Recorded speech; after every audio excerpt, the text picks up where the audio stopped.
जगाच्या पाठीवर एक स्तन असं झालं का त्या स्तनाला गोपाल कृष्णाचं तोंड लागलं. जगातलं एकच स्तन की ज्या स्तनाला कृष्णाचं तोंड लागलं.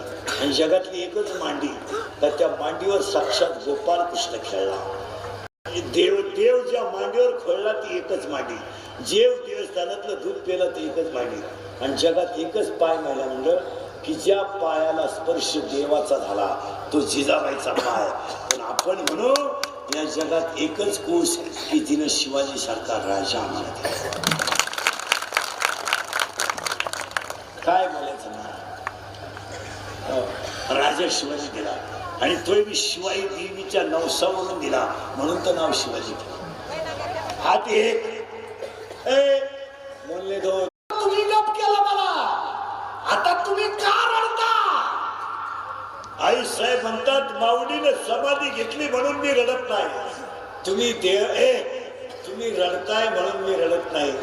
मग एवढा मोठा हिरा ज्या आईनं किशी ठिला ती आई किती मोठी असेल याचं मला धन्य धन्य दयाचे कुशी ज्ञान देव जन्मले. आणि त्याच वाक्यावरून सांगतो ज्यांचं शिवसाम्राज्य मंडळ एवढी मोठी शिवजयंती करते त्या आई साहेब जिजाऊची कुश किती धन्य असेल की तिने एक रत्न जगाला.